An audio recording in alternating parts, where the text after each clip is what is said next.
this meeting of the Shelton Metropolitan Parks District is now called to order. No one has signed up for public comment, so if somebody wants to change their mind, raise your hand. And see none. There's no consent agenda, so we will move down to the business agenda, which is a potential county 2018 levy shift, and Nola will be presenting. Thank you, Commissioners. Mason County is interested possibly in a levy shift, and this briefing sheet explains how that levy shift would work. They would shift some money from the roads levy over to the general levy. And if they were to do that, that could impact the SMPD, but they would need to get SMPD's permission in order to do it. And this just outlines what that shift would look like. At this point, we don't know for sure what the county is interested in doing moving forward with it, whether they're still going to pursue the shift or not. But in the event that they do, we need to be prepared to offer them a decision from the SMPD about how we would like to deal with that. Basically, this would involve, the good news is it does not impact any of the SMPD taxpayers. There are basically three options here in this shift. The first option would be that the SMPD board takes no action at all, which in effect would be rejecting the county's request for a shift. The second option would be that the SMPD board does accept the proposed county levy shift. That would reduce the SMPD's levy rate from its current rate of 72 cents per $1,000 of assessed value down to 61 cents. And the county would, in exchange for that, make the SMPD whole with a buy-down payment, and that is allowed under RCW. And that would replace the loss to SMPD. That would allow the county to go ahead and collect roughly $855,000 in county-wide tax revenue, and it would allow them to maintain their corresponding county-wide services. The third option is for the SMPD board to voluntarily reduce the current roughly 72 cent levy rate down to the 61 cent rate without a buy-down agreement. And this would mean the SMPD would absorb that. It would be about a $75,000 hit to the SMPD budget for 2018. And in exchange for that, the county is willing to enter into an MOU with the City of Shelton to provide a commensurate reimbursement to the city. Really, the best way to explain these options is if you look at the table down below on page 2. That's probably a better visual than all of the words. The first option, no action, would mean the county loses about $855,000 of revenue, tax revenue, no impact to SMPD, and no impact to the City of Shelton. The second option would be the SMPD accepts the county's levy shift. This would give the county the ability to collect that $855,000 in tax revenue. It would be a net zero impact to SMPD because the levy reduction would be replaced by a buy-down payment, and it would have no impact on the city at all. Option 3 would be the voluntarily reducing the levy rate without the shift. That would give the county the ability to collect that tax revenue. The SMPD would take a $75,000 hit. That would equal, in your 2018 budget, it would drop from around $475,000 down to around $400,000. And it would be an additional $75,000 to the City of Shelton. So what I'll be doing in the next few days is preparing resolutions for options 2 and option 3, so that if you choose one of those options next Monday, we will have the resolution ready for you to sign that corresponds to that option. If you choose to do nothing, then you can see in the top of that table what that would look like. Any questions we can answer for you about this? I know it's a little confusing. It is confusing. Yeah. I don't, So basically, when I'm looking at this, the difference between option 2 and option 3 is that the money either comes to the city or the money comes to the Shelton Metropolitan Parks District. That's correct. That's really the primary difference between those two. In option 2, the city's not impacted at all, and the SMPD would have a net zero impact because the SMPD would receive the buy-down payment. Basically, the difference between 2 and 3 is in 2, that $75,000 payment from the county would go to the SMPD. In option 3, it would go to the city of Shelton. Okay, and then are those funds, say if we went with option 3, are those funds designated for a specific use, or do they just go into the general It fund? would go into the general fund. Can we move them back over to the SMPD once they go in the general fund? I don't know, separate entity. Right. If you were going to do that, you could accomplish that with option 2 rather Right, than option right, 3. right. Okay. Well, I think our only choice is option 2, or do nothing. I mean, I don't think option 3 is, we don't want to take 75,000 out of the park. I mean, we did this a few years ago. You could. Well, we could, we like Mark. So here's what happened. A few years ago, we did this, and when the county gave us back the money so we wouldn't be affected, it went directly into your park. It was in the SMPD, Yeah. in 2016, correct. So I would tend to think the city would move in that position rather than to take the money. I don't know. It looks like we have some time to think about this because I'm just interested in the differences between the two options. I don't think, honestly, I don't think that option 1 is something that we would want to do. We have to take some action, it looks like, to me. So, this is an action item. Are there anyone in the, oh, okay, no, never mind.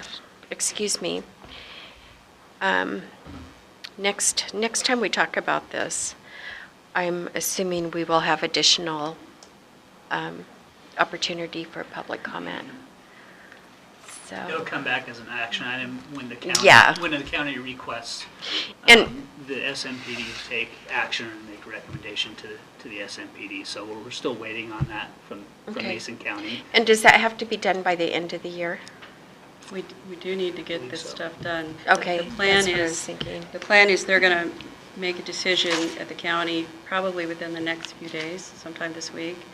And we need to be prepared next Monday, based on what we get back from them this week.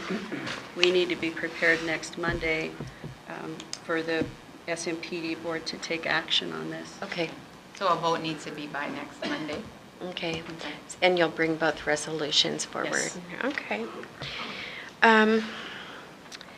Okay, are there any other questions, comments? Are we up for putting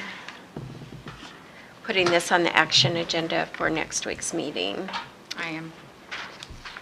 Yes. Is there an administration report? Okay.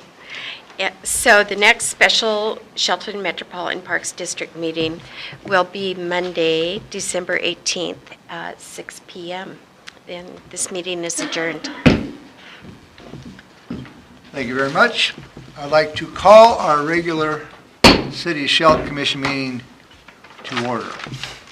And the first item on our business is, as we always do, we talk about what our weekly activities are, and I'll turn the meeting over to Commissioner Moore at this time. Okay, I left my date book at home. So the only thing that I know is I do have a Mason County Housing meeting, and then on Thursday we have a meeting here at the Civic Center that is a staff appreciation day to celebrate our great staff here at Shelton. And that's it for this week. All right, Commissioner McDowell? Quiet week, nothing Except maybe getting together with different people, but right at this point, no. Okay. And tomorrow, which is Tuesday, I will be having my staff briefing, and then I will be attending my MACECOM board meeting in the afternoon. Thursday, I will be in Belfair at our annual Economic Development Council retreat. I will leave there at 11:05 and be back here by 11:30 to attend our City Employee Appreciation Lunch, which will be no city business discussed at that luncheon. And on Friday, I will have another Economic Development Council event that I'm going to. That concludes our weekly commission reports. And at this time, we have general public comment. So I'll turn the meeting over to Jamie, who controls that part of the meeting. Mike Olson?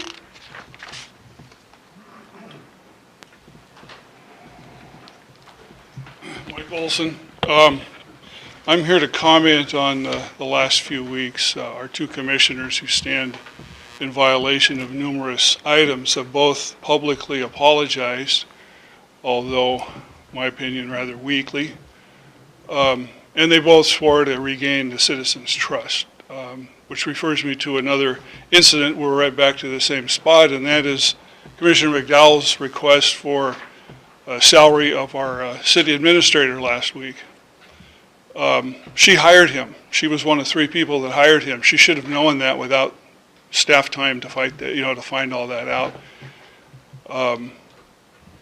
I think it was direct retaliation, and I don't see how that's rebuilding any trust in the community. If this was a really important item, why was it brought up now? It just didn't make any sense to have any kind of public thing on this. Mr. Wheaton was very transparent in everything he's done. I wish that you guys would follow that example.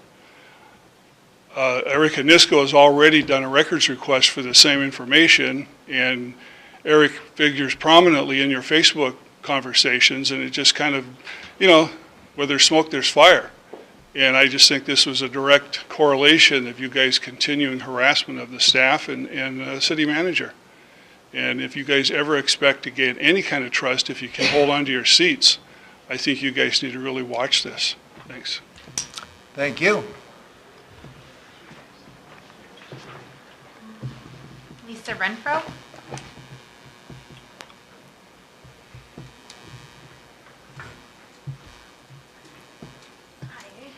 Thank you.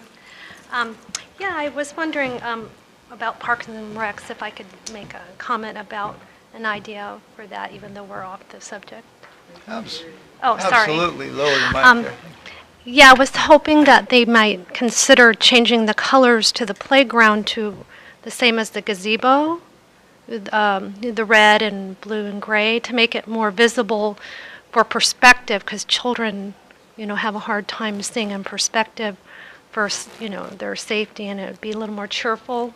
And when people drive by, it doesn't look like it's dirty, even though it's symbolizing the railroad and whatnot. It's a nice theme, but, We might be talking about the wrong park. oh, okay. Are you talking about the park over here in Neyland Park? Yes. Yeah. Sorry. Well, are you talking about a park issue that we're talking about renewing a lease with the post office park? Yeah, I was just talking about Parks and Recs and Parks parks in general. Okay, Is that sorry. okay? Yeah, go on. Okay. And then I had another question about the senior. They have a program in Olympia where they help seniors find other seniors to rent together to help them with affordability. They have a match-up program, so I didn't know if the Aging and Disabled Senior Center's open where the seniors could go and where they get assistance in, finding a compatible person to do that, to help, because people are being pushed out financially of their homes with all the rates and things going up, taxes, water, and sewer. They may need a service like that, possibly. Just wondering if they have that, if the city could help coordinate with that. And then another idea I had was about the crosswalks, at the major crosswalks, because people have a tendency to fail to press the button where the lights blink, especially, and they'll just walk across, so we have sort of a issue with being able to see them before they start crossing because there's a car in front. So I was hoping that the city could take out the parking spots right before the major crosswalks, especially the ones with lights for safety, because people fail to do that sometimes. Thank you very much for your comments. Thank you, Lisa. Marilyn Ward.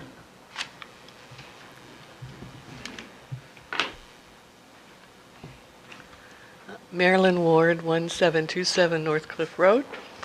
Good afternoon, Mayor and Commissioners. I'm here today to speak in support of our Mayor and our Commissioner, Kathy McDowell. I've been attending these meetings for over 2 years now, and lately I've really been shocked at the way that these two have been attacked and the amount of hate that has been addressed towards them. Over the course of time, I have not seen some of the people that have been attacking them at any of these meetings. I don't know, maybe they just weren't interested in anything in Shelton, in how it was, what was going on or happening in the city, but then all of a sudden, they appear and they can do nothing but attack. I don't think that this does any good for our city at all. And it's affecting Shelton and citizens and Gary and Kathy. Let's see, I have watched Gary and Kathy work very hard and make good decisions for Shelton. They do not deserve the kind of attacks they are getting. And I want them to know that myself and many others stand behind them and appreciate them. And I hope that you don't give in to these attacks, because our city of Shelton needs you both. Thank you. Thank you. Thank you. That's all. Okay, I have a statement to read at this time. It's kind of fitting, I suppose. And this, I have copies for media if they're here. The city of Shelton is faced with a major transition from a 3-person commission to a 7-person council.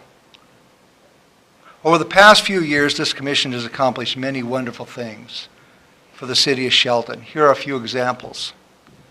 We work closely with Sahara Pacific to get their new mill opened quickly. We brought millions of dollars in grant money to help fund our sewer basins,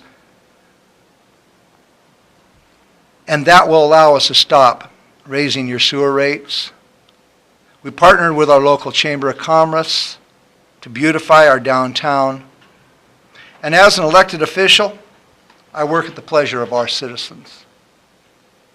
I have an optimistic view and plan for the future of Shelton. I trust I will continue to have a significant contribution to our city. Thank you. Next, we are going to recess out of this meeting, and we're going to recess into a public hearing concerning our budget. And so, that's the recess out, and in a recessing or into having our final budget talk to us, we're going to have our financial director, Nola, do that. Thank you, Mayor. Thank you, Commissioners. You have ordinance number 1912-1217 available to you for a first reading, and I also have the 2018 final budget ready for your review. Are there any specific questions you have about the budget, or would you like me to just give you a quick run-through on it? I would like that you do a quick run-through Okay. through it, and then what we will do is bring our commissions, and maybe our questions be answered. Okay. All right. A lot of the information about the budget is covered pretty carefully on page 4, the city manager's message. We do have a stable 2018 year ahead of us. There's also some information on page 4 regarding the debt. All of the debt payments have been made according to their standard debt payment schedule, so that is on track. Fund balances are on track. The four primary priorities that you identified in your retreat back in August was public safety, economic development, technology upgrades, and the downtown vision plan. And this budget does focus on those four areas. Just as an example to that, you'll notice in the general fund, you will see a lower ending cash balance in 2018, and that is because we are moving the TBD money from the general fund over to capital improvements fund to help with the downtown connector project. So that's money, some of it came in 16, some of it came in 17, and some will be coming in 18. And we're going to be moving all of that over to, this is on page 7, I'm sorry, in the all funds summary. So that's part of the reason for the decrease in the general fund. It's not that we have a deteriorating financial condition, but rather we're just transferring TBD money. We also see a decrease in the EM&R fund, and that is, again, planning for some capital expenditures, and this goes back to your number one priority of public safety. We're going to be purchasing some law enforcement vehicles and a couple of major pieces of equipment for roads. So those are probably the big fund balance differences. When you look at page 6, there's an overview of the budget, 2018 budget considerations. We did look closely at the aggregate assessed valuation changes for calculating property taxes. We saw approximately an 8% overall increase in AV, and there was about $25,000, I believe, in new revenue for new construction. Sales and B&O taxes remain stable, and they appear to be increasing at a slow, steady rate. Pretty slow, but it is steady. It's not volatile right now. We reviewed all of our interlocal agreements. We looked at any grants and loans and captured that in the budget. We looked at a variety of other revenue items that can hit the budget. On the expenditure side, we reviewed any potential wage adjustments, employees who have step raises. We took it into consideration. Collective bargaining agreements. We looked at L&I rates and other benefit rate adjustments. We considered employees who may be retiring in 2018 and factored in cash outs for their leave. We also reviewed financial policies regarding our reserves. We looked at staffing configurations and any adjustments that we're planning to that. We looked at capital expenditures. We looked at our current debt structure and our debt service requirements. That's all built into the budget. Other than that, I will just answer any questions that you have. So can you share the little bit that's been paid off that we were talking about the other day? Certainly. Kind of, it's a little bit, but it's encouraging. Yes. In on December 1st of this year, the final payment was made on the UTGO bond debt. UTGO is unlimited tax general obligation debt. That's voter-approved, taxpayer-paid debt, and I believe that was on the Civic Center. It wasn't paid off early. None of the debts have been paid off early. They've been paid off according to schedule, but the last payment was made on that particular debt on December 1st. That's why if you were to go back a couple of meetings and look at the levy certification, you will notice that there's no bond levy in that levy certification. So our taxpayers are going to be relieved of that. And how much is that? I don't have the exact dollar figure in front of me, but I know the last payment was a couple $100,000. So that payment, that debt is paid off. Yay. So we ended 2017. We're going to be ending it and beginning 2018 with about $43.5 million of debt. We will continue to, as we have in the past, make the debt payments on time, on schedule. And there is a chart on page 4 there on the right-hand side that shows the 3 different major categories of debts. It's in the city manager's letter. And it shows the principal, interest, and total of general governmental, water, and sewer debts, and what the total is. We're paying close to $3 million a year in debt payments between principal and interest. And each year, we're reducing the principal by not quite $2 million. Any other budget questions I can answer for you? I think we should have had a mortgage burning party. That could have been fun. That's great news. I had a question, I'm kind of looking through here on the previous budget I found, and it's just something, I think it's good that we're doing it, but I definitely would like to be involved in the conversation about how we do this. And so it's $100,000 that we had put in there for a possible economic development study, and anybody know where that is? That's Yes, in the budget. the plan is to produce and contract with somebody to get the city's first economic development plan. We don't have one at this point. We're already looking at a retail plan that will go into effect the first quarter next year.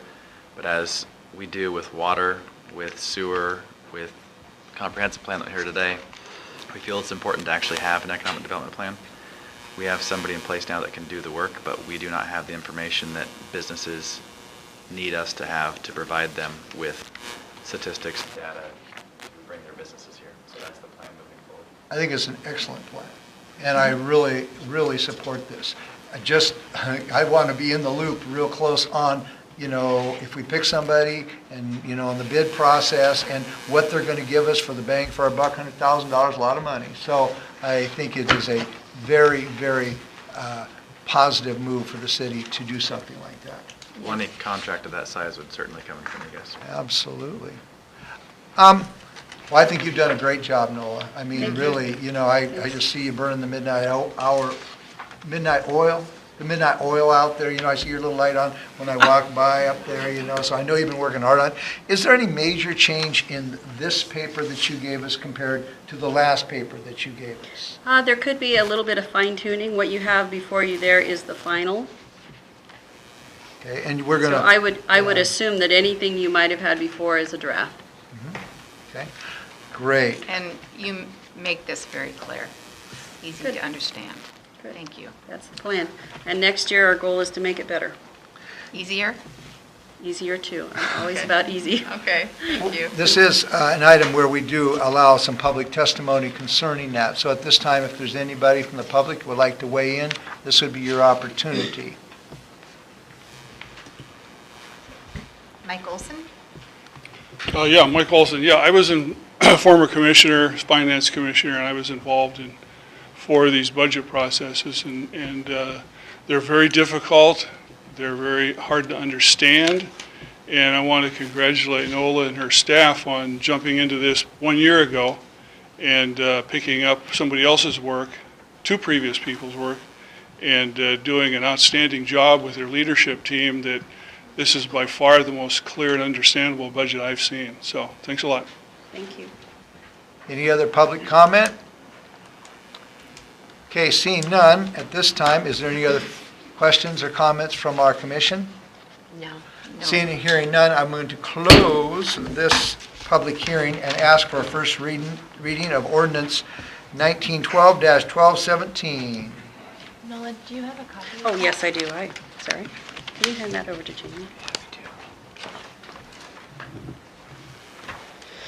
Ordinance number 1912-1217, an ordinance of the City of Shelton, Washington, adopting the budget for the year ending December 31st, 2018.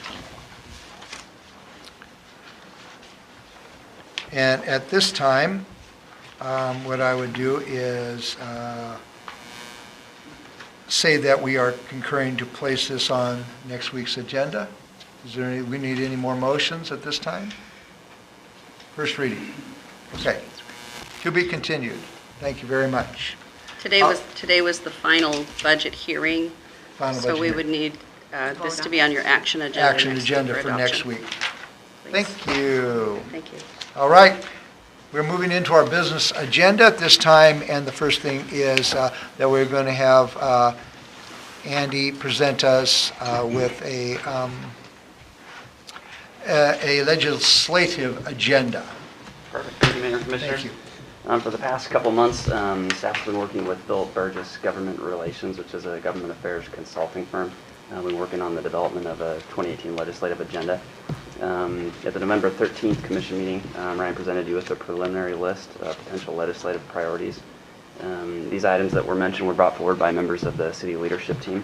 And the intent and focus there of those items that were brought forward were to be in direct reflection with the budgeting priorities that you guys have moving into 2018, which are public safety, economic development, technology upgrades, and furthering the downtown vision plan. In addition to that, there's also a list of general policy issues and some additional, general infrastructure projects that were listed on there as well. So since that time, we've gone through and reviewed that list extensively and with the consulting firm as well, and they were narrowed down and put into two categories. The first being a potential member request project, and the second being a potential competitive fund sources. And so just to kind of explain what that means is that the items that were identified as those potential member request projects, those are ones that have been determined that could feasibly be funded at the state level through either the capital, transportation, or operating budgets. And that's what makes up the majority of this proposed legislative agenda that you have right now.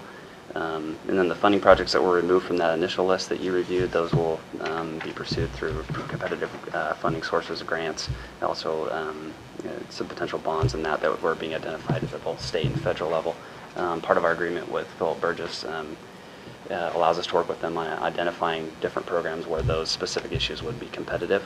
So we would be continuing to working on those that were removed.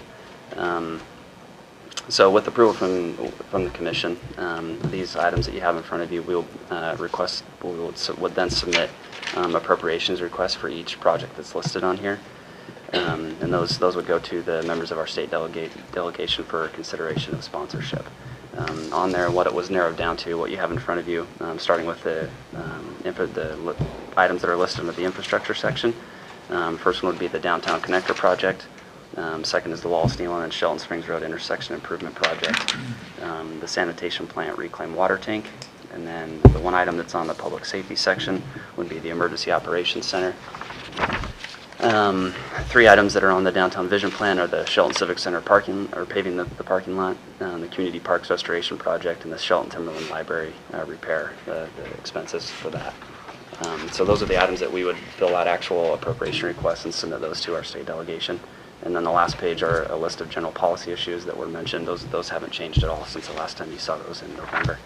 So with that, I would ask if there's any questions. I'd be happy to answer those. Questions or comments for Andy? No. That looks good. What I would do is, in Action Days coming up here in January, where we go over and we meet with our legislators and we have a big tent and hot dogs and balloons and all that stuff, it'd be really good to have a little list prepared, and maybe you could come with us and we could meet with our legislators and give them that at that time also. Right, and I think the idea of having this actual legislative agenda, we'd also, like if you were to approve this and put this on the action agenda for next week, is to actually adopt a resolution to formalize this list. And really what that does is then gives us the ability to go forward and submit those appropriations requests, because we'll be working with that consulting firm to do that. They'll help us actually submit those, and that would be much sooner than the action days. So we'd want to do that prior to the start of the legislative session. Absolutely. So what are you asking for us today? You want a motion? Yeah, we would like you to pass this and put that on the action agenda, and then we'll bring forward a resolution. You would actually adopt a resolution that would formalize this agenda for 2018. Well, I'm reading my fine notes here, and what it kind of looks like is you're actually looking for us to concur. Is that correct, Jamie?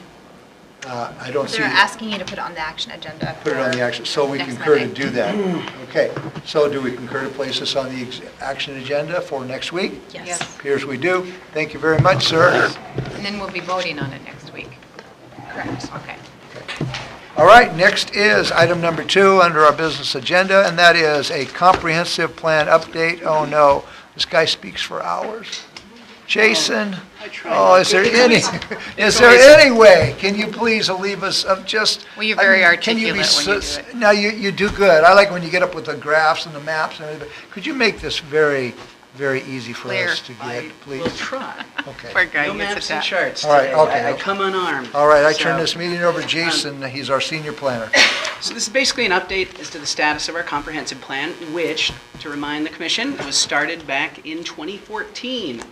under different staff at the time, heading it up. In 2015, it was amended, the comprehensive plan was, to add a couple of urban growth area expansion pieces. One is a 300-acre piece of property located south of the Shelton Hills property that would add a residentially zoned and developable piece of property, the UGA. The other one is a commercial industrial area that's proposed on the northwest portion of the current UGA to the west of Sanderson Field along Dayton Airport Road. It's a 600-acre commercial industrial job center. That added a considerable amount of time to the process. We had to develop an EIS for that. And to remind the Commission, we released the EIS, the draft EIS, and draft comprehensive plan in February of this year. And held it open for a 60-day state comment period for state agencies, state staff, 30-day public comment period. And we received not too many comments, but they were substantive enough that we had to go back, do some additional traffic analysis for WashDOT. We did a bit more analysis pursuant to some comments from the Squaxin Island tribe, and also made some minor adjustments to the plan based on some comments from citizens. We had several comments from citizens. Oh, EIS for, Environmental impact right, statement. okay. Sorry, that is, it's a rather comprehensive document utilized to review the environmental impacts of a proposal required by the state. In this case, we thought the impacts might be significant enough that we did the EIS, and it's that document and the final draft comprehensive plan have been online on our website. The initial draft since February, and it's still up there. These final drafts have been up since August. The final EIS was up, and in November, the end of November, we put up the final comprehensive plan. Now, this final draft comprehensive plan that we're asking you hold a public hearing on next week at your regular meeting is extremely similar to what you saw in February. The basic changes to it involve traffic, pursuant to the WashDOT comments from the state. So the traffic facilities section has been updated. We updated the capital facilities cost estimates based on the capital improvement program the Commission adopted recently that, by the way, greatly reduced the expected outlay over the planning period for the sewer utility in particular. And we also spent a considerable amount of time dealing with new county staff on the population allocation for Mason County. Those new population numbers are also reflected in the document. So they changed a bit from what was originally agreed upon in 2015. It required some minor amendment to the comprehensive plan and the EIS. So that's where we lost a lot of time between February and now. Normally we'd like to come back before the Commission with the final document in a much shorter time frame. But in this case, like I say, pleased to announce it's online. It's up there for everyone to look at. And we're hoping to have the public hearing next week. No action for you today, but pending the outcome of that public hearing, we will be asking for a first reading of an ordinance that would adopt the comprehensive plan. Yay. Well, you are asking us to basically place this at our next meeting, so you are asking for a little bit of action, right? Well, yeah. Not a lot, but a little bit. Well, it all depends on what my fellow commissioners want to do.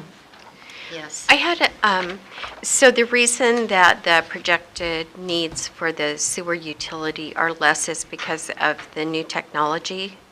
That's my understanding, yes. Our satellite wastewater treatment plant, Craig can correct me if I'm wrong, in the current sewer comprehensive plan, it identifies nearly 40 million in upgrades required to expand that plant to accommodate expected growth over the next 20, 25 years. The new technology allows them to expand that plant for a fraction of the cost. I believe it's in the realm of 2 to 3 million or 3 to 4 million, but orders of magnitude lower to get the same expansion in the plant. It's quite interesting. I mean, that's a new plant. It was done in 2009. The upgrade would end up being about 1.5 million instead of the proposed 40 million. Wow. So that was good news. Very good news. That's awesome. Science is real. Yes. Any more questions for Jason? No. Okay, well, look. Staff has been working to enter into a new lease agreement with the U.S. Postal Service to maintain the the park for community use, but we will not have full review done by the end of the lease term of December 31st. So today we're bringing you a lease extension that would extend it for 6 months into 2018.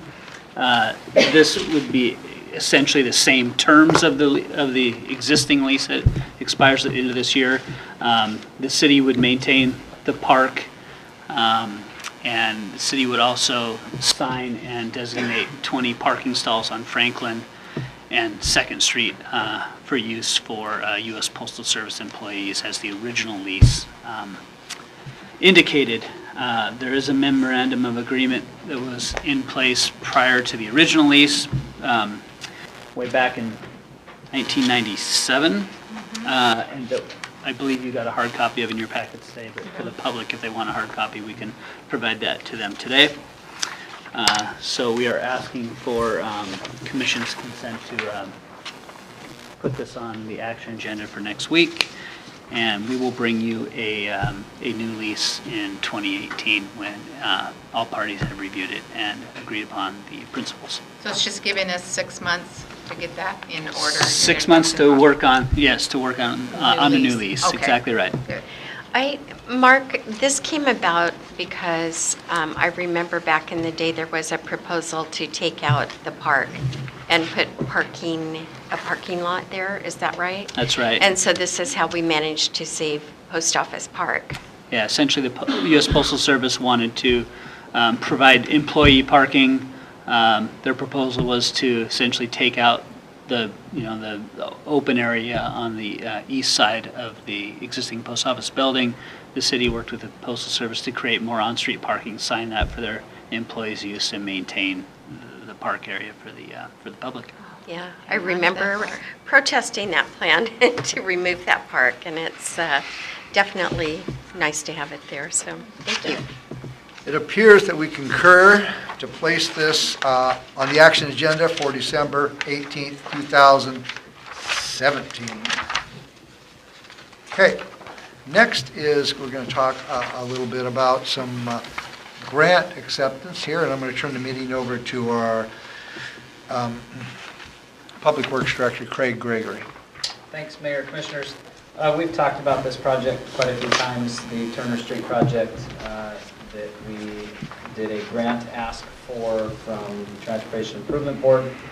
And to get started with this work and get this out to bid, we are asking for the Commission to concur to move the fuel tax agreement and also the project funding status form onto the action agenda for next week. I have worked with NOLA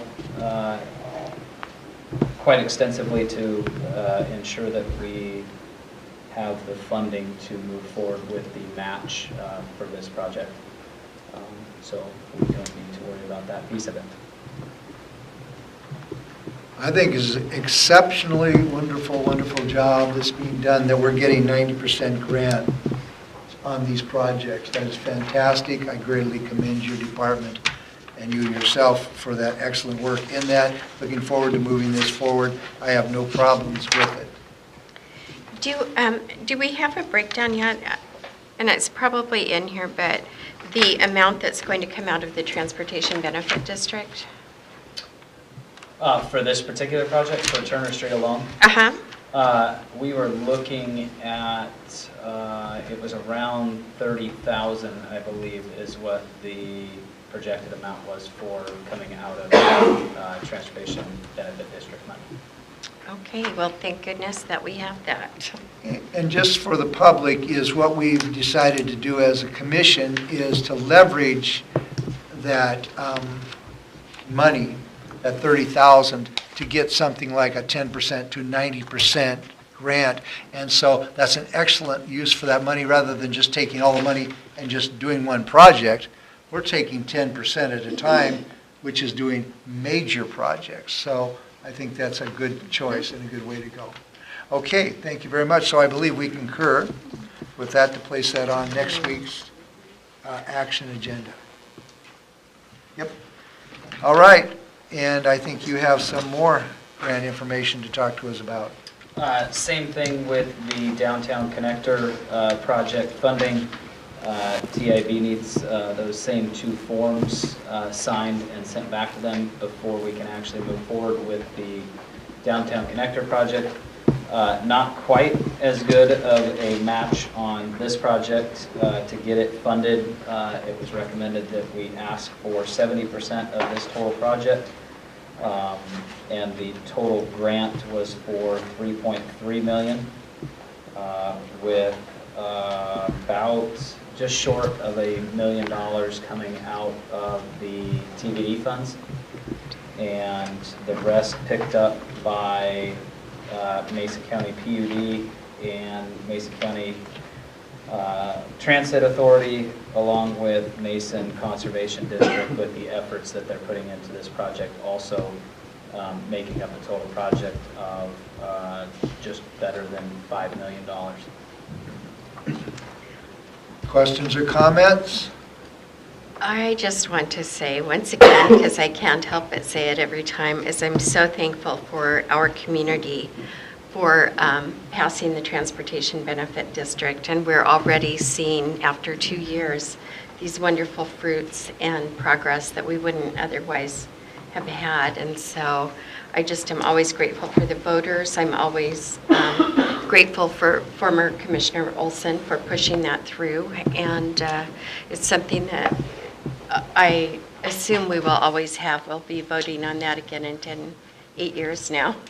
Yes, so just to finish that thought, in 2018, so you're looking at about $6 million worth of projects coming out of those TBD funds between the 20 residential blocks that we will be paving, the Turner Street project, and also the downtown connector project that would not be possible without that TBD money. So we're very fortunate to have that, and it puts us in a great position to ask for grants.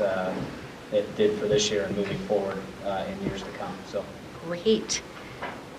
All right, Fabulous. it looks like we concur to place this on our action agenda December 18th, 2017. Thank you very much. And is another report by you concerning Basin 3. It's a Basin 3 update.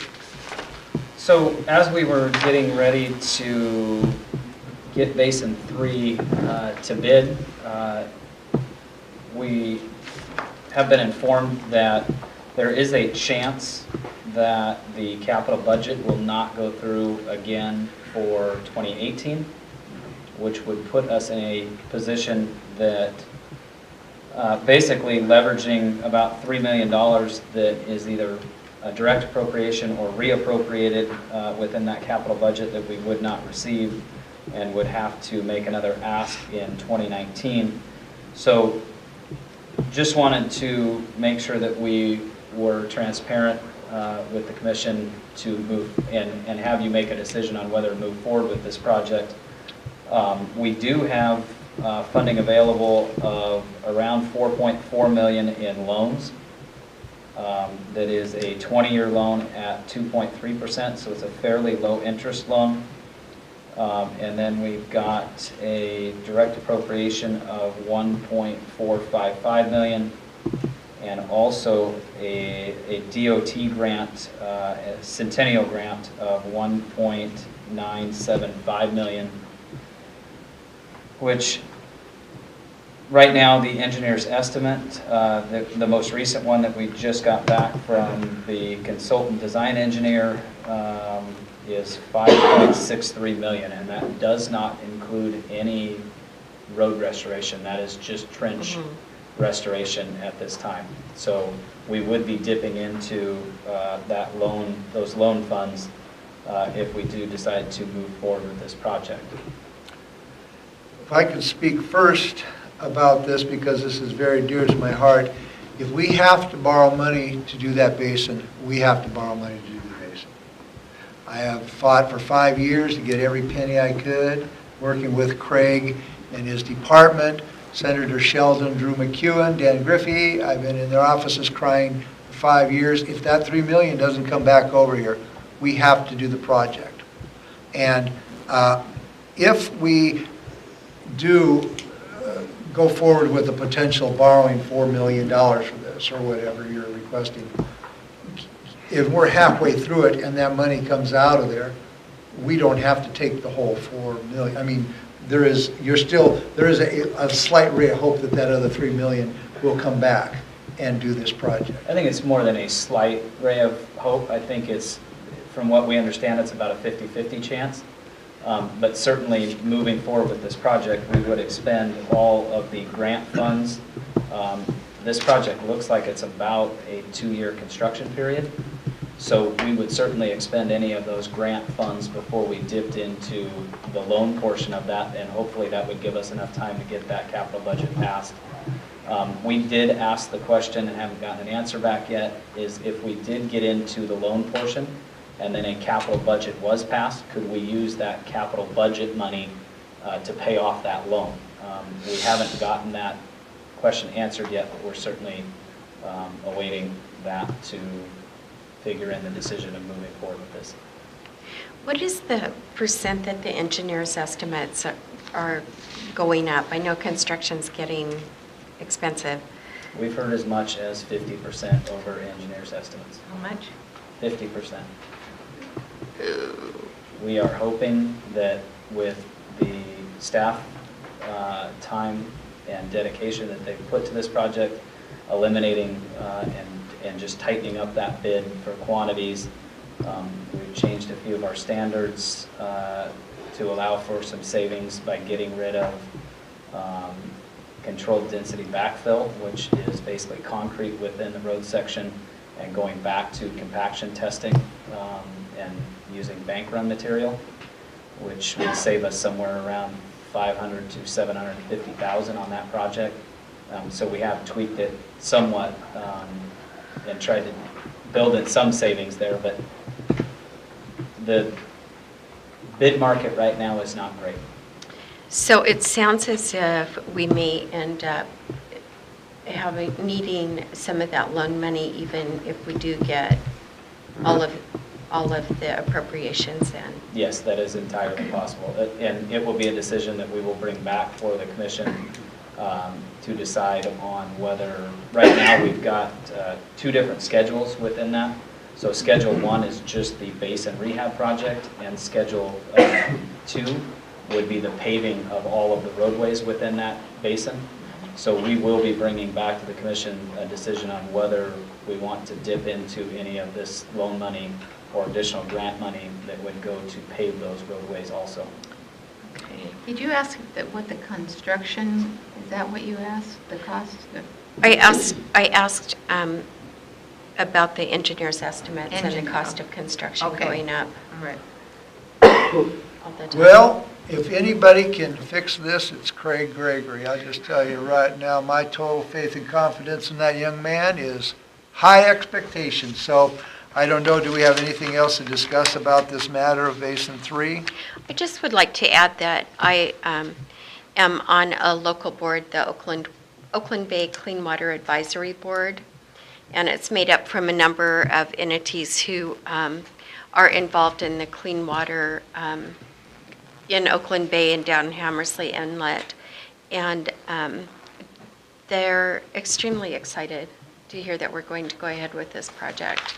So it's getting regional attention.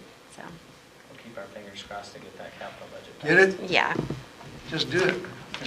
Thank you very much. We concur. It looks like whatever we're concurring to on that particular mission to, on the action agenda item, you're going to place this funding project on our agenda for next week. Thank you very much. All right, number 7 is a Capitol Hill Booster Pump Station upgrade. And so you are on again, Mr. Craig Gregory. So we just need a final acceptance of the Capitol Hill booster pump upgrade. It was a replacement of a booster pump that was about 40 years old and about 20 years past its useful life. And it was budgeted in 2017 for $40,000. The total project came to just over $34,000. So well under budget, but we are asking to move this to the action agenda for next week so that we can get that invoice to NOLA and her team to get it paid out of the 2017 budget, so we don't carry it into 2018. Can you kind of explain so that our citizens can kind of understand the story behind this booster pump and? So basically, it's a booster pump up on Capitol Hill that feeds the entire Capitol Hill neighborhood. It pushes water from the tank out into that community. If we were to lose that, we would have a serious issue with providing water up in that area. And that's why it was defined as a needed project for 2017, and it was funded. You have the money available, it says here. Correct. Okay. It was budgeted for 2017, and it did come in under budget. Very good. Any other questions or comments concerning this pump? Nope. Okay, so we recommend that the commission approve that, I guess. Well, put it on. Well, it doesn't talk about putting it on anything. It just says to approve it. Final acceptance. You'll see on the briefing sheet. Oh, on this one over here? Yeah. I got two sheets. I'm fighting between two sheets. Okay, we'll put it on the action agenda for December 18th, 2017. Thank you very much. Next is an action agenda item, and I'm going to turn the meeting over to our city manager, Ryan Wheaton, at this time.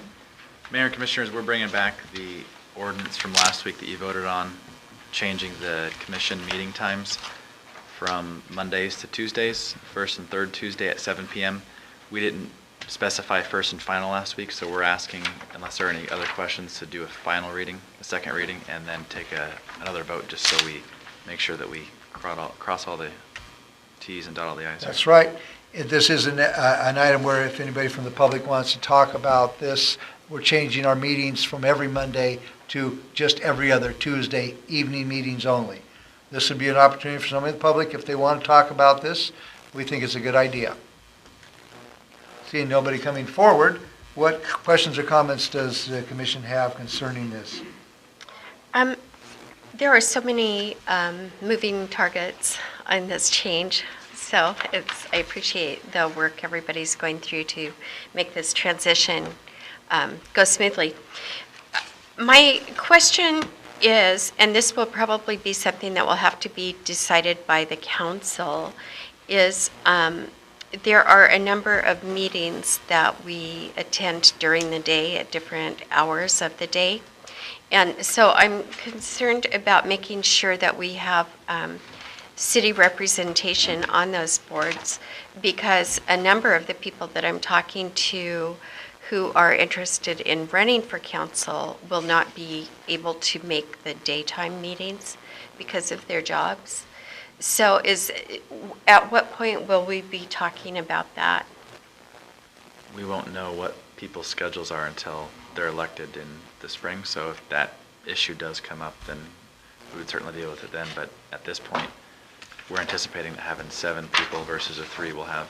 You'll have other people that can go out, yeah, okay. Because I know that it is important on many of these boards that we do have representation, so. Okay, that was the only question I had. Any questions or comments concerning this change of meeting schedule? Hearing none, at this time, I'd like to ask for a second reading of ordinance 1914-1217. Ordinance number 1914-1217, an ordinance of the City of Shelton amending section 2.04.010 of chapter 2.04 of the Shelton Municipal Code, changing the day and time of the Shelton Commission meetings. I would ask for a motion at this time.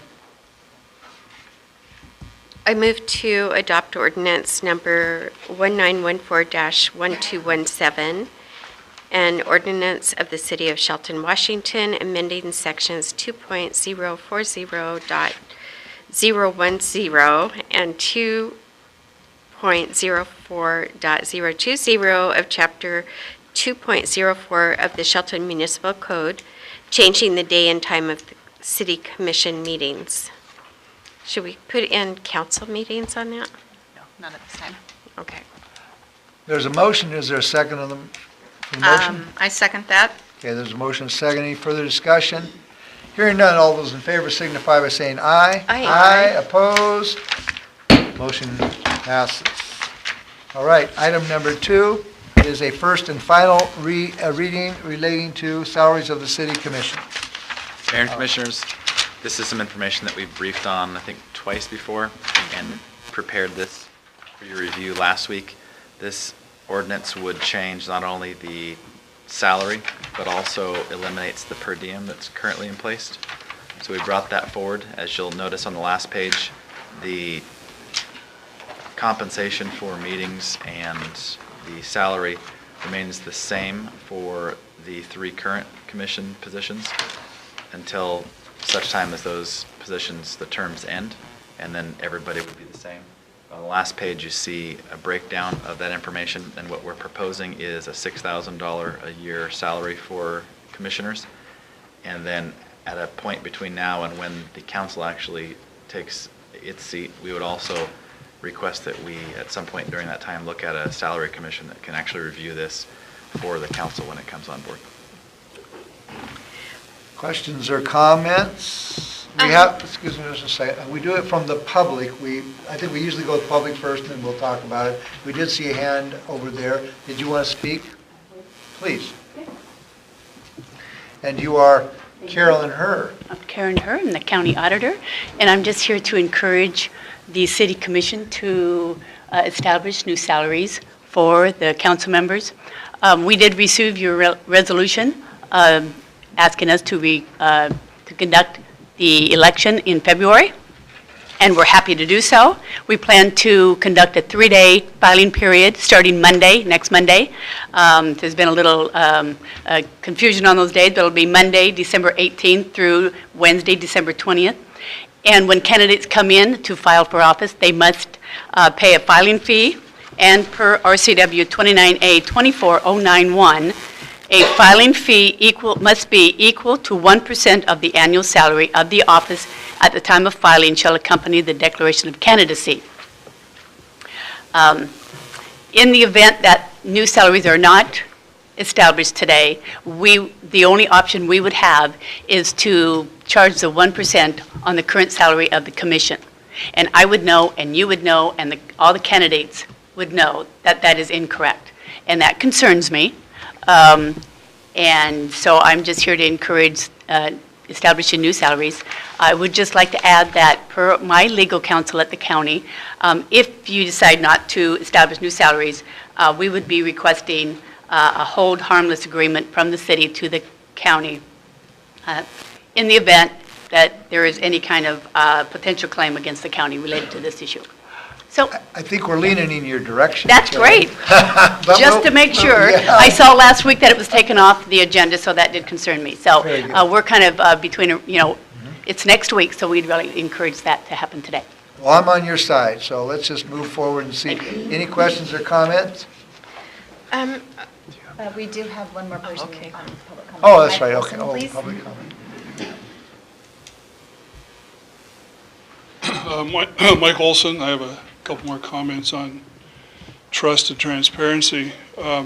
As chairman of the meeting, it's your right to pull something off the agenda, which you did last week without any explanation. And I think that without any explanation, I think people such as myself surmised it was another delay tactic. And as Karen states, we're right up against this. So I would hope that you do finish this today. And also moving forward, you have an option, I believe, to forego your per diem voluntarily. And I think that that would be a generous effort on your part to regain some trust in the public, to show them that this isn't just a job for you guys to receive financial benefit from. You're going to be moving from a questionably a full-time position to certainly a part-time position. So I think it's only fair that you reduce your salaries. Thank you. Thank you.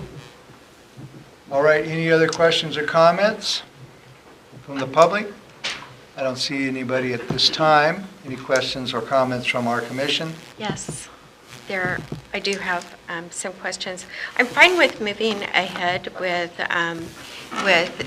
this salary question, but there are some other issues that are not in here, and we're also needing to get those rectified as well. And so I can either hold those questions until after we vote, or I can ask those questions now. I think, Commissioner Moore, what we need to do is stay to this subject, vote on this subject, and if there's other things we can talk probably after this. That's what I'm kind of thinking. That's fine. And Okay, that's so why I asked. at this point, I'm willing to accept the motion to approve the recommendations and have a first and final reading of this ordinance. Now, if we don't want to do that, then as Mrs. Herr said there, Ms. Herr, we probably go into a place we don't want to go. So, if my fellow commissioners concur with this, then we could have a first reading and final reading of this ordinance. Yes. Yep. Yes. Ordinance number 1913-1217, an ordinance fixing the salary of the commission and the mayor of the city of Shelton under the provisions of section 35.17.108 laws of the state of Washington. Okay, is there a motion? I move to adopt the ordinance number 1913-1217, an ordinance fixing the salary of the commission and mayor of the city of Shelton under the provisions of section 35.17.108 laws of the state of Washington. Is there a second? I second that Okay, motion. there's a motion and a second. Any further discussion? Hearing none, all those in favor signify by saying aye. Aye. Opposed? Thank you. I guess concerning you wanting to make some more comments, we have the administration reports coming up. Do you want to make your comments now? I can make my comments in Absolutely. Your administration report. Oh, after that? Okay, let's do that. Okay, Vicki Look, welcome back. She's a tan. Is that a spray-on tan, or is that the real tan? Only I know. I want to go to Disneyland again in Florida. That's where you get nice tans down there. It's sunny, if you avoid the hurricanes and things like that. Anyway, you're up. Okay. Let's stay right on track, or we're going to go into 2 hours here. Well, we've been very busy in the administration over the last month, in addition to all the things that have been going on with the, activities regarding moving to a council form of government. We've had several positions that we've either we've filled internally, such as we had Parks Facility Crew Leader that we promoted, and an assistant crew leader, and that was because we had a resignation of our facilities manager, and so we reorganized and brought those duties into the union. We had a recreation leader, casual worker recruitment, and we filled that position, a legal process assistant, and a part-time clerical in the municipal court, as well as a records clerk that was brought on board for the police department. And in the process, we have the RFP that we did for the municipal court judge. We are going to be completing that process and conducting interviews in the next week or so. We have civil service testing this week for entry-level positions. We need to get prepared for openings as they come up. So we do have an assessment center interview process panel that we will be conducting this Wednesday.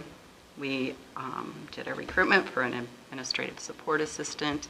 That's coming to near closure, so pretty excited to get somebody on board with that. And that will be taking Corey's place? Yes. Okay. Yep, working for the court, the city clerk and in records and supporting the city commission. And Craig has a public works reorganization down there that we've been working on. So that's taken a little bit of our time. That was due to a resignation of a crew lead, and so making some efficiencies in the reorganization. So we've been busy doing that. I've been negotiating with our labor, for our labor contracts. We have 3 open contracts this year, and I'm hoping to get that closed this month before the end of the year. I'm hopeful. And doing so, we will have to bring those agreements to you in the next week or so, if not next week, then the following week, for your ratification of those agreements. So I'm hopeful on that. So will we be voting on those before the end of the year? You would be taking action on those if I can get those wrapped up, which I hope I can. Okay. The Wellness Committee here that works under the administration supervision is very active. They're doing a great job.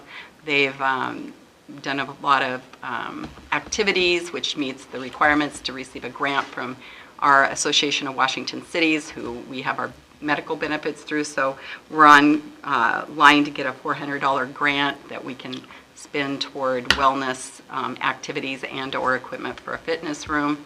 So we're that's a good thing, and we get with that we get a 2% discount in our overall benefit cost, and so it's the activities of the committee. Now, and the our last time we did this, you filled them candy machines all full of that health candy food stuff, and I was going over there to get me some M&Ms, and man, all it was like, granola bars with no sugar and all that kind of stuff. I mean, I'm into health, but please, don't stock those machines with all that stuff. Could you please? There's Please. a store across the street. Please. Up Okay. there. I remember when it happened. We want and all of people a to sudden, be calm and not where's my come chips? in without the sugar going on. That's right, we do. So, and again, then there also the same committee has been planning for the employee appreciation this Thursday. So we're looking forward to that. It'll be a nice activity. We've had a lot of training going on. We had anti-harassment training here, and a course on planning and the Open Public Meetings Act.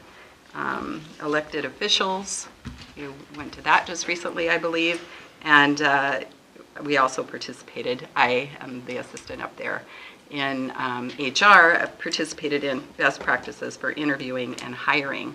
And then we have ongoing, of course, review of policies that requires compliance of the new laws that come into effect for 2018.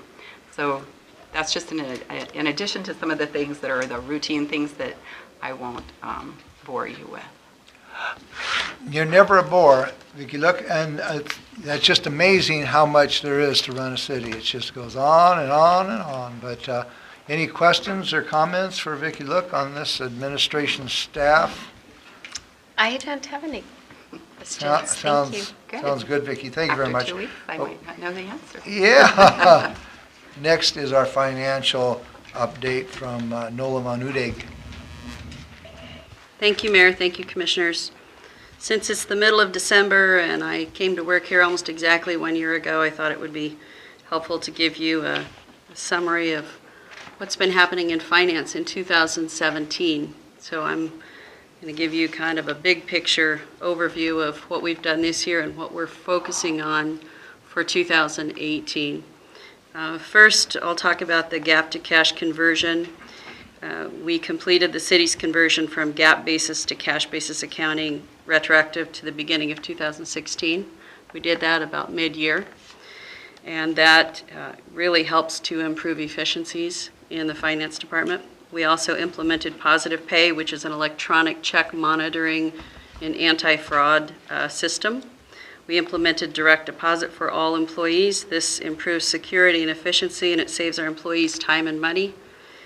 We started the electronic timesheet system, got that up and running, and I believe almost all of our employee groups are now utilizing the electronic timesheets. We got all of our bank accounts reconciled and current. We have gotten all of our finance reports for all of 2016 and up through November for 2017 available, and the leadership team members are able to log into our financial software and generate any finance reports that they want to write up to the minute at any time, so that's available now.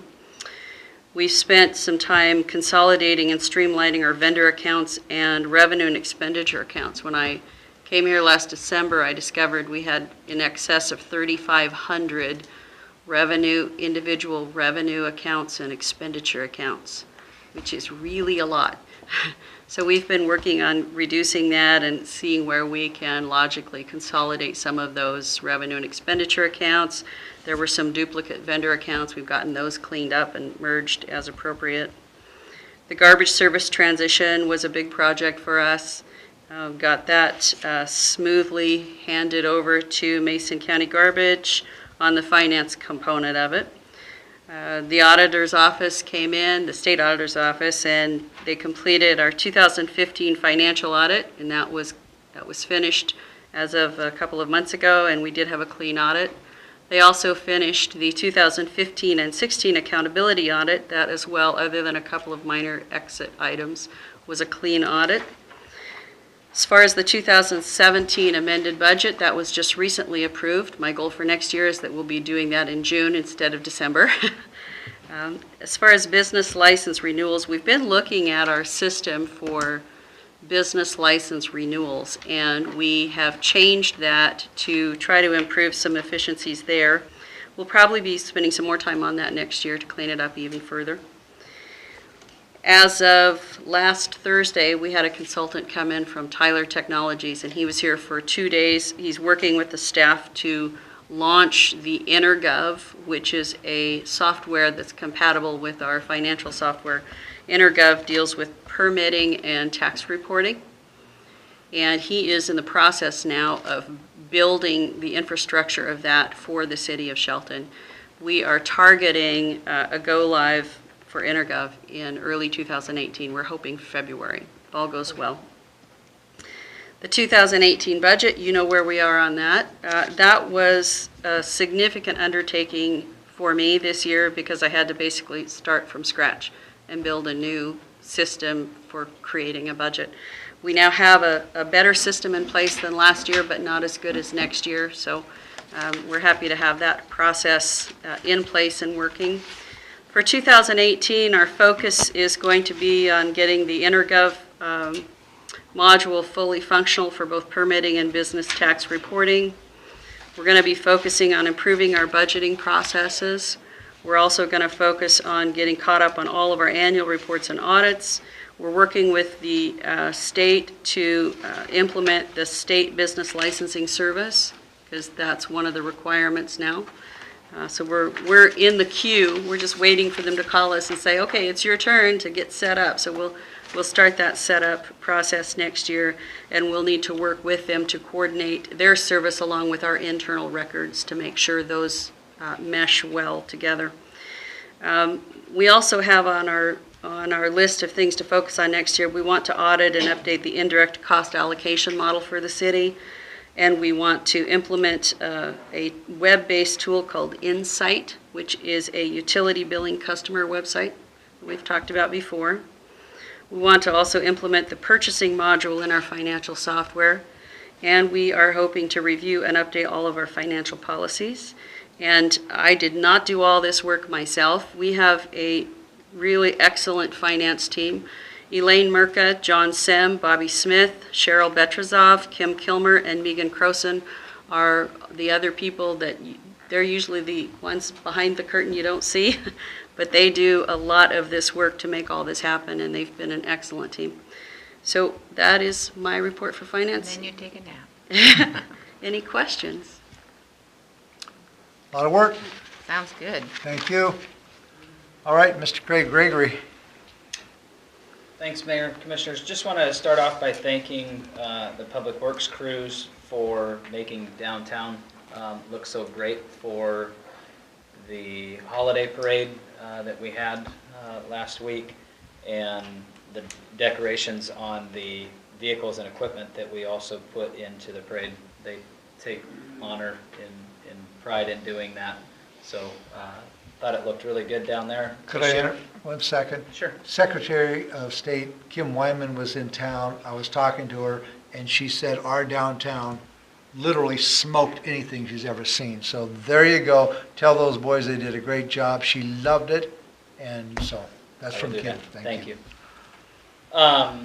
If you haven't noticed, with the recent very cold weather that we're having, the Public Works crews have been out de-icing the hills, and seems to really be cutting down on accidents and the need to go out and sand and overtime. So they have been doing that, and we are in the process of developing a de-icing map to designate those routes that will get that application. Right now we only have a snow and ice removal plan. So we will be getting that done and getting that out onto the city website. So folks can see where those routes are for those events. And then Turner Street project, we talked about it earlier, but we are designing currently. Looks like it should be just a 2 or 3 week design period for that project. It's pretty simple design. It's basically just establishing center line of that project and then side street returns for paving. So we are looking to get that out to bid fairly soon. And one thing that we are committed to in Public Works is when we get grant funding, we know we've got projects that the community wants and needs, and we are going to get those out within that year, that next year, and get those constructed rather than sitting on those like we have in the past.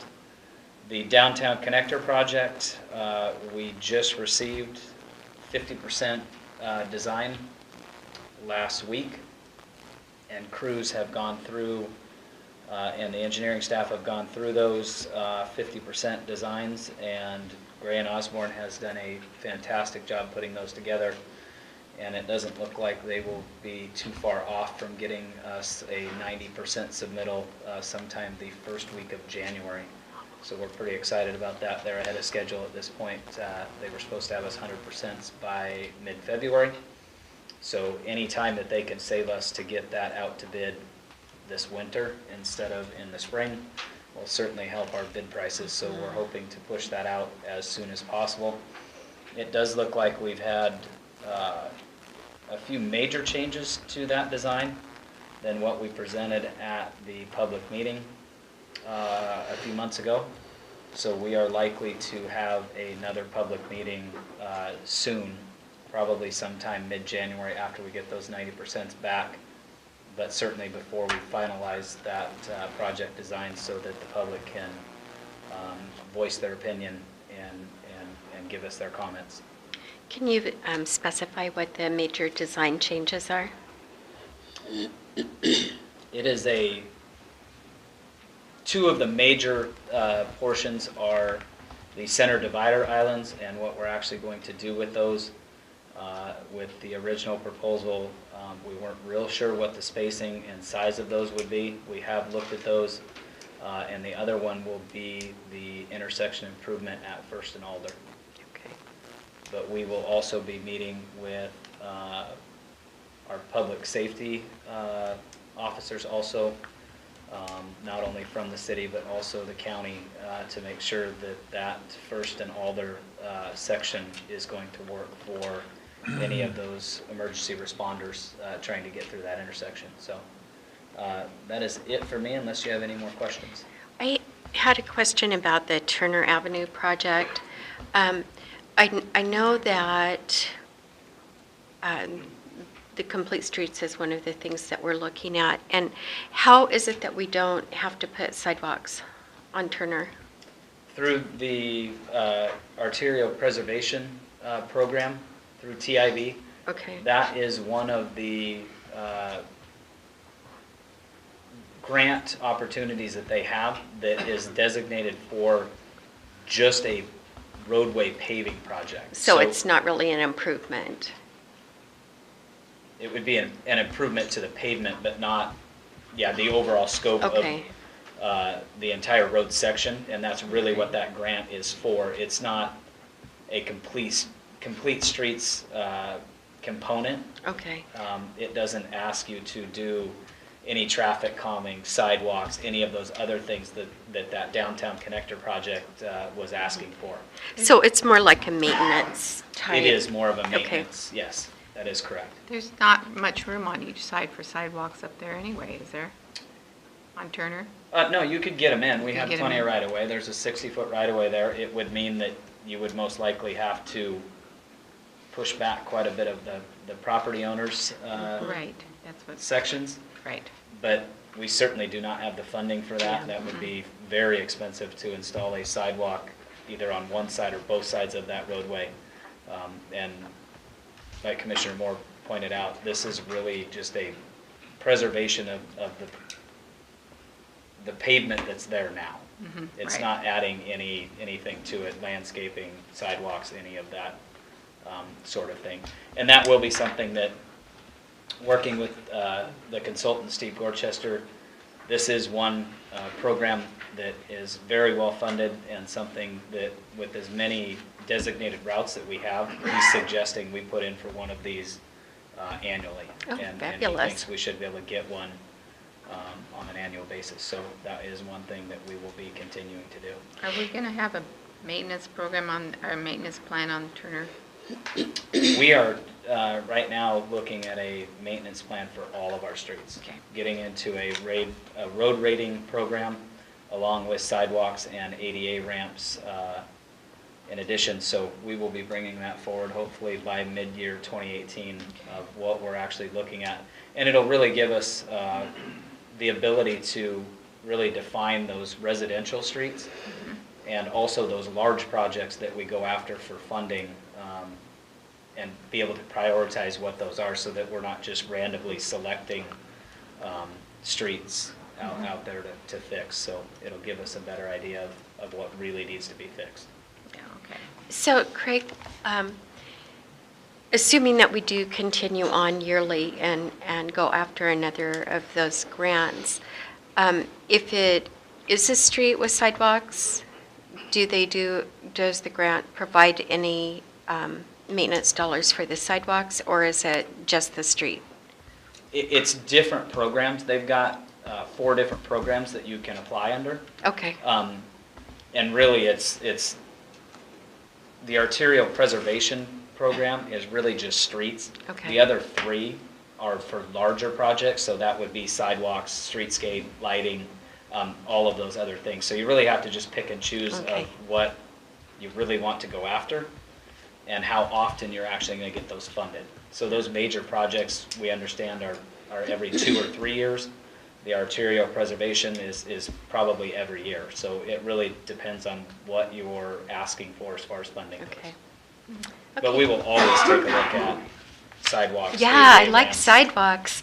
And it may not be under that program. We are looking at, we just had somebody in from local programs, which is federal, to look at some sort of safe routes to schools, some ADA transitions and other things. And their suggestion was, after our recent return of federal funding that we did have, start with a smaller project, maybe a connection of ADA ramps, and get that done and show them that we can actually spend federal dollars so that we can ask for a larger sidewalk or ADA project.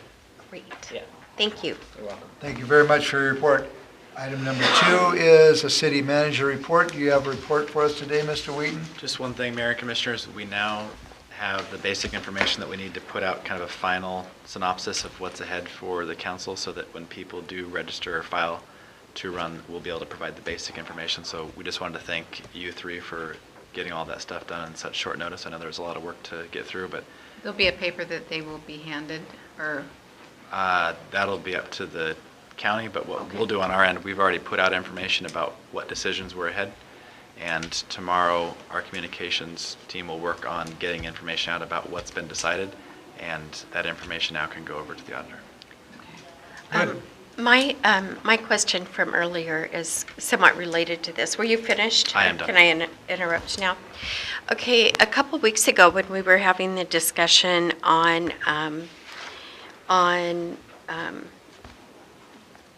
the compensation for being on the council, and we were also started the conversation about health insurance. And I think that's a major issue that we need to work on now. And so I noticed when this came back that the health insurance issue is taken off of it, and I was just wondering, and I don't see it on the looking ahead calendar, so I'm wondering at what time or why we haven't dealt with that yet.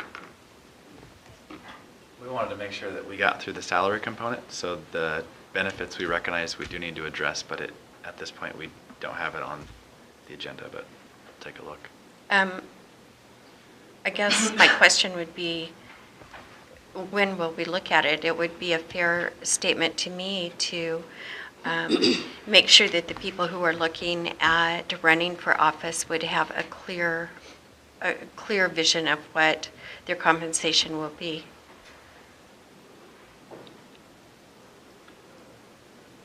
Well, there's no health benefits for the new council. I mean, I don't think there is any. I mean, that's what we just signed. That's what? That's what we just signed. I don't think we talked about not including health benefits for the new council members. And no no benefits there, just the $6,000 per year. I think that's what we agreed upon and voted on. So your intent is for the remaining, the 3 council members that are seated when the rest of the council is seated to have the full slate of health benefits? My intent is to follow the law. And whatever the law is, that's what I'll do. I'm not questioning the No, law at all. I'm telling you. I just remember a couple of weeks ago, you were very adamant that you felt that the health benefits were something that the city could not afford. And so I'm looking for clarification in that. I didn't write any of this stuff, so I'm just telling you. We have a lawyer here. I could maybe weigh in on that. Okay. Mm-hmm. So we were asked to look at moving the salary item forward, sort of on an urgent time frame. And as to the benefit question, there's some research that's ongoing with respect to a 1999 ordinance and its application. And so what I could say that this is doing is fixing the salary for commission positions that would move forward after the current seated commission positions. It's setting a base salary that everyone can use when they're doing their filing for the filing fee. It is not necessarily setting anything for the new council as it'll move forward. That'll be addressed, as Ryan kind of mentioned, with the salary commission evaluation. So it's setting a baseline so folks know numerically what their salary is going to be based on for the filing fee. We do have in the very near future this question of the benefits and the interpretation of the ordinance. It's not something we could have resolved within this week. So it's being actively reviewed, So is that why it was pulled off the agenda last week? I was uncomfortable with sending anything forward that there was a possible legal question. There is a legal question about salary, benefits, and I felt uncomfortable signing anything that I had a question about. So I just want to make sure that we do everything legal. That's all, So the way I'd frame this is it's preserving that question for it to be addressed as soon as is possible. So nothing changed in the 1999 ordinance language. We simply changed the dollar number for salaries in the future, and then we'll be tackling the interpretation of that language just as soon as we can. Okay. So the way, if I understand correctly, so the 3 commissioners who become council members will not be affected? Right. Everything has to stay the same for the folks who are currently in positions. And so as we identified in the ordinance, it's Mayor Krantz, Commissioner McDowell, and then elected Commissioner Dorsey. The Constitution prohibits us from making adjustments to those positions, so those will proceed forward on the same salary, and basically everything will stay the same for them. This was setting for commission positions that would follow those, in theory, if we weren't changing form of government, if that makes sense. Okay. Well, for commission positions. Because it's not a council Exactly. until, does it become Exactly. council at It's the a kind of a beginning? funny gray, it's a kind of a funny Yeah. interim period because right now we are still commission and we will be until the council is seated. That's why it seems a little awkward, if that makes sense. So you're having the issue with We had to determining what the basically- language is for the medical benefits. We actually had to set the dollar figure for the filing fee as the auditor presented today. Okay. For those prospective council person positions that are going to be filing. But the awkward thing is we won't be a council until they are seated. Oh, I see. And we needed to adjust the number to a number that was palatable for that new model, but doing it under the current model that we have in place. When will Does they that- be seated? When, with the I would, date? say, we have a February, April election cycle, so May. probably May-ish. Yeah. So I had a question about that too, and this is all just so new and exciting. So if in the election in February, if you have two people running for each position, and so there is not a need for a primary, does the council get seated earlier than that? Because there's not really a reason to have a I general. could take questions on that and research and report back. I'm not Okay. really prepared to just kind of ad You hoc, aren't? but Okay. there's a lot of formation questions, and I welcome them all Okay. from all of the electeds and management, and we'll research them and report right back. Okay, awesome. Yeah. Yeah, that's a question I hadn't thought of. So but if we I have got like that. 3 in one position and 2 on the other position, then we have to go into a general election.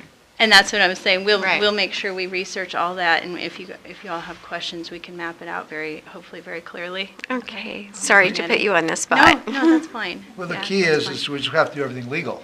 Yes. Yeah, that's what we're supposed to do. That's the By plan. golly. Okay. I don't Okay. think anybody's suggesting we don't. We got to do it legal. Okay, it looks like that concludes this meeting. Our next meeting will be December 18th in the evening, 2017, at 6 p.m. And this meeting is adjourned.